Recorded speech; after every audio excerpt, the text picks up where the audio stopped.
Добрый вечер. В эфире информационный выпуск Амшипшара. Верховный суд Республики Абхазия под председательством судьи Генри Гамисония в составе судей Рауля Пачулия и Оксаны Пилия принял к производству исковое заявление кандидата в президенты Республики Абхазия Алхаса Квициния и возбудил по нему административное дело. 13 сентября состоялось предварительное заседание. Начальник гражданско-судебного отдела Генпрокуратуры Республики Абхазия Елена Читанава попросила суд пригласить на следующее заседание в качестве свидетелей членов Центра избиркома Тамаза Гогия, Руслана Пантия, Ануш Хаджикян и Вячеслава Квикискири.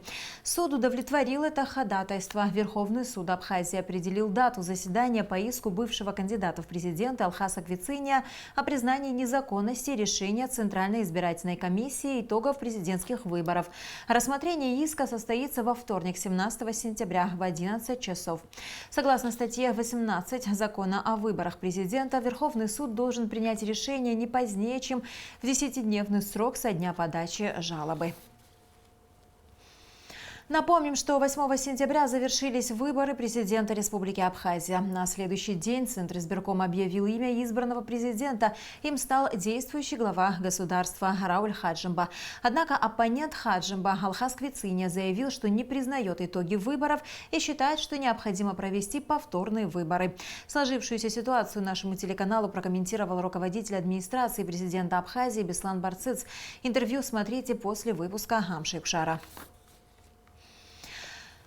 Продолжают поступать поздравления Раулю Хаджимба с переизбранием на пост президента. В телеграме президента Республики Татарстан Рустама Миниханова отмечается: уважаемый Рауль Джункович, от души поздравляю вас с победой на выборах президента Республики Абхазия.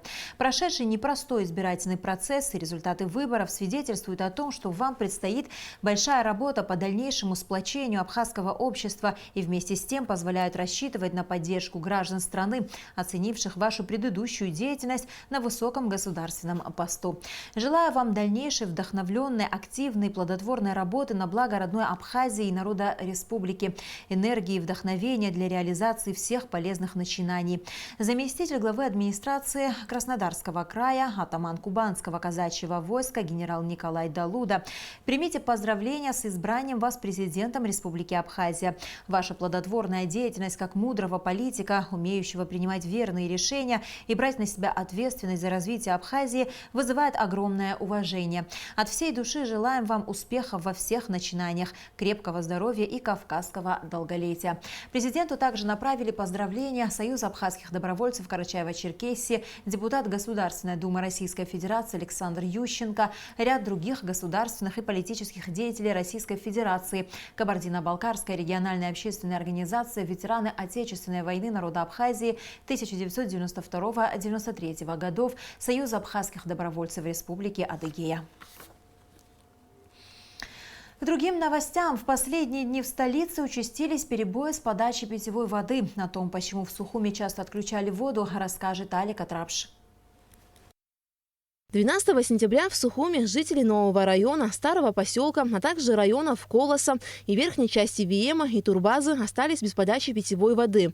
Что касается центральной части Сухума, то на верхние этажи высотных домов вода поступала слабо. Как сообщают специалисты водоканала, причиной этому послужило плохое поступление подрусловых вод в насосные станции на реке Гумистан, которая обеспечивает водой весь город. Соответственно, в резервуар поступает меньше воды. А там так сделано, что количество поступающей воды в резервуар должно соответствовать количеству перекачиваемой воды в город. И вот когда вот это соответствие нарушается, вот происходит нехватка воды. Вчера авария была на новом районе, там возле дома Чалмаз-2 лопнула пластиковая труба. Мы ее ремонтировали. Но заодно мы использовали это и произвели ревизию насосов, которые качают воду. По словам специалистов, как правило, частые перебои в подаче питьевой воды в Сухуми приходятся именно на август и сентябрь. И чтобы устранить проблему с водоснабжением, водоканал вынужден перекачивать воду с одного резервуара в другой. Эта проблема, конечно, полностью пока не устранена. На днях будем перебрасывать русло реки Гумисты на левый берег. Вот.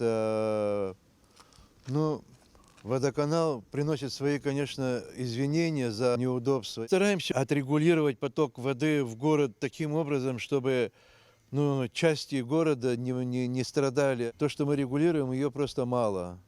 Из-за этого происходят вот такие перебои с этой водой. А сегодня жители района Турбазы вновь остались без подачи питьевой воды. Это связано с тем, что водоканал проводил работы по очистке перекачивающей канализационной насосной станции в районе Красного моста. Все стоки вот с Турбазы, с Комсомольска, Очаленко, Тянба, Айтар, Кадорская, Синоп, вот эти стоки приходят в эту перекачивающую насосную канализационную станцию. Здесь установлены 2 насоса, которые забились грязью, мусором. И сейчас подняли 1 насос, будут прозванивать, может быть, он даже и сгорел. Здесь система такая, 2 насоса работают, 1 резерв, 1 рабочий. Попеременно не работают. И только когда в часы пика, когда уровень большой поднимается, компьютер запускает оба насоса. Работы по очистке перекачивающей канализационной насосной станции были завершены в течение дня, и подача питьевой воды в районе Турбазы была восстановлена. Аля Катрапш, Минала Гухава, Абхазское телевидение. В рамках проекта Губзера Международного фонда Апсны и культурно-благотворительного фонда Ашана из Еревана в Абхазию прибыл врач-ортопед Авсеп Даниелян. Доктор приезжает в Абхазию не впервые и успешно проводит операции детям с проблемами опорно-двигательного аппарата и детским церебральным параличом. Тему продолжат наши корреспонденты. Двигай пальчиками. Давай. Не больно? Нормально чувствуешь? А что заплакалась? Испугалась, да? Добрый и отзывчивый доктор Авсеп Даниелян осматривает своих маленьких пациентов после операции. Всего за 5 дней пребывания в Абхазии врач-ортопед осмотрел более 70 детей с диагнозом ДЦП и другими врожденными заболеваниями опорно-двигательного аппарата. 6 были проведены операции. Много детей прооперировали. Часть в Ереване, часть здесь, в Абхазии. Вот последний раз мы осмотрели где-то 70-80 больных в детском реабилитационном центре. И 6 больных, 4 прооперировали, еще 2 сегодня прооперируем. 8-летней Марии Кисян в 1,5 года был поставлен диагноз детский церебральный паралич. В этом году девочка пошла в 1 класс вспомогательной школы в Сухуми. Благодаря длительному лечению и массажам сейчас она может самостоятельно сидеть. Но для того, чтобы пройтись, ей нужна посторонняя помощь. Девочка мечтает стать поваром. Марии совсем скоро предстоит операция. Девочка улыбается и, кажется, совсем не переживает. Как дела, Маша? Хорошо. Все стараемся, делаем, что в силах есть. Сейчас будем ножки оперировать, вот будет гипсование тоже будет делать. Надеемся на лучшее, хотя бы несколько шагов хотя бы начала сама делать. А вот 10-летнему Давиду Лагинзе и 8-летней Евангелине Кротовой уже были сделаны операции. Сейчас дети чувствуют себя хорошо. Как себя чувствуешь? Операция и осмотр детей проходит в детской республиканской больнице. На базе нашей республиканской детской больницы проводятся операции детям с детским церебральным параличом, с проблемами опорно-двигательной системы. Прошлый его приезд, это год назад, было прооперировано 5 детей. Сейчас у нас 6 детей. Вот сегодня 4 уже прооперированы, еще 2 будут оперированы сегодня. Операции помогает проводить местный хирург республиканской детской больницы Гия Марохия. Они у нас останутся 5-6 дней, потом мы их отпустим домой с гипсом. Все у них будет хорошо, надеюсь. По инициативе президента Международного фонда Апсны Синера Гогуа был создан проект Агубзера. Проект поддержал и культурно-благотворительный фонд Ашана. С тех пор у многих детей появилась надежда на выздоровление. Операции и осмотр детей проводятся бесплатно. В рамках этого проекта фонд Апсны и фонд Ашана уже 4 года занимаются организацией приезда в Абхазию врачей из Армении. За весь период существования этого проекта было осмотрено около 400 детей, из которых 23 3 проведены операции. Раньше эти операции проводились в Армении, в городе Ереван. Но сейчас, благодаря благотворительной акции, которую организовал фонд ОПСН совместно со своими партнерами из города Ростов, компании «Биофарма», было приобретено новое оборудование и передано в дар детской республиканской больнице. Благодаря этому оборудованию у детей появилась возможность быть оперированными в Абхазии, не выезжая в Армению. Результатами мы сегодня можем гордиться, потому что у всех детей положительная динамика, у некоторых она более ощутимая, у других менее. В данном проекте поддержку оказывают также местные врачи, главврач детской республиканской больницы, которому мы выражаем большую благодарность.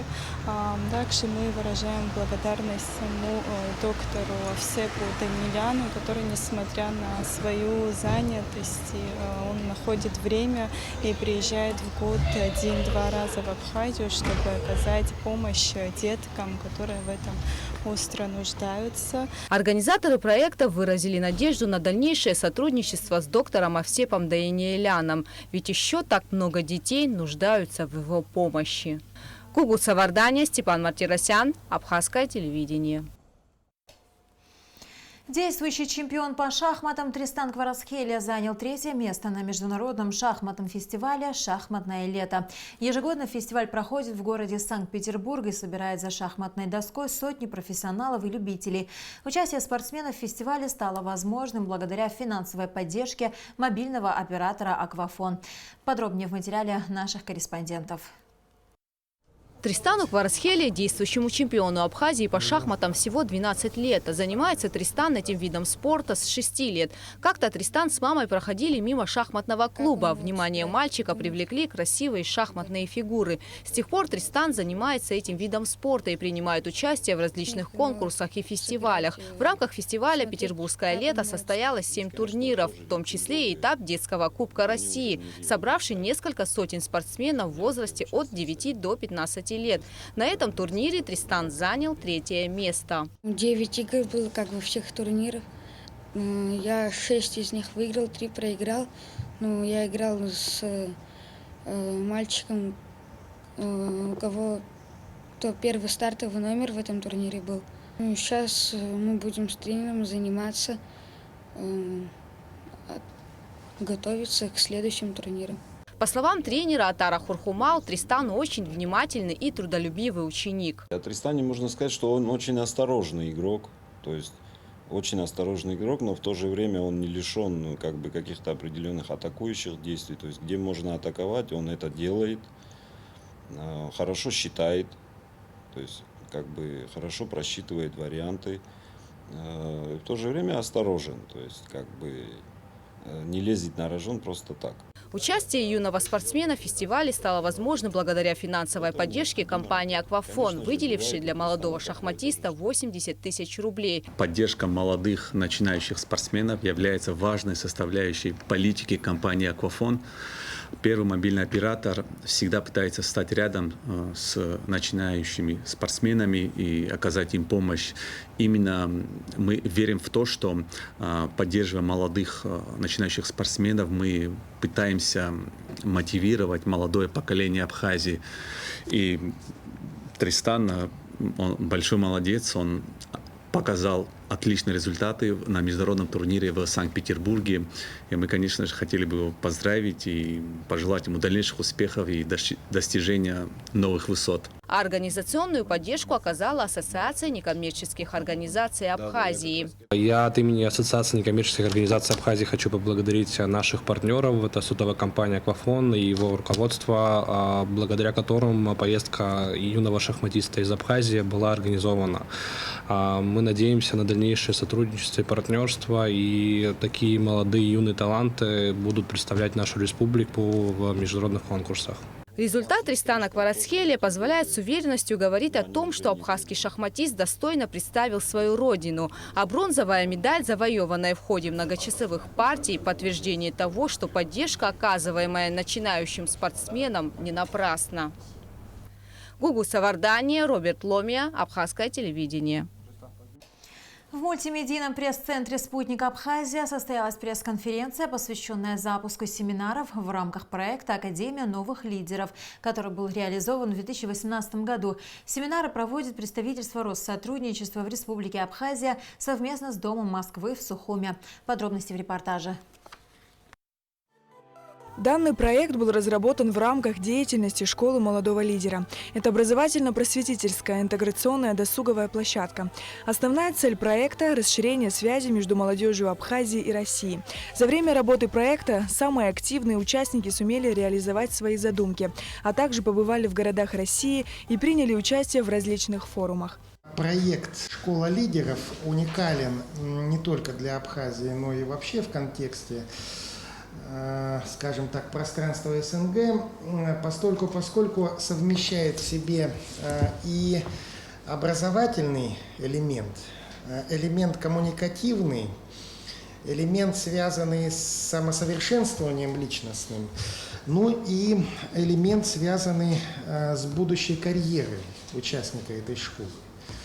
В этом смысле совмещение всех этих элементов, конечно же, порождает для молодых людей, участников школы лидеров, разнообразные возможности по выстраиванию как собственной карьеры, так и по, назовем это, продвижению образа Абхазии в мире, по укреплению российско-абхазского гуманитарного взаимодействия. Участникам дополнительно предоставляются лекции и семинары. В рамках очных занятий в школе молодого лидера делают большой акцент на практическую составляющую, привлекая и тех, кто уже прошел обучение. Мы выбрали для очной части две, по нашему мнению и по опросам наших слушателей, наиболее сложных для восприятия темы. Это тема, связанная с инновациями, как по новым технологическим укладам, как по новым технологиям, которые мы увидим завтра, и по, некая часть связана действительно с положением России и стран, окружающих Россию, на общемировом пространстве. Проект начал реализовываться в сентябре 2018 года. За это время в мероприятиях школы молодого лидера приняло участие более 50 человек. Сария Гварецхеря, Алексей Агухава, Абхазское телевидение. А сейчас о погоде. По сообщению Гидрометцентра ожидается небольшая облачность, преимущественно без осадков. Температура воздуха ночью 14-19, днем 23-28 градусов. Температура морской воды 26 градусов.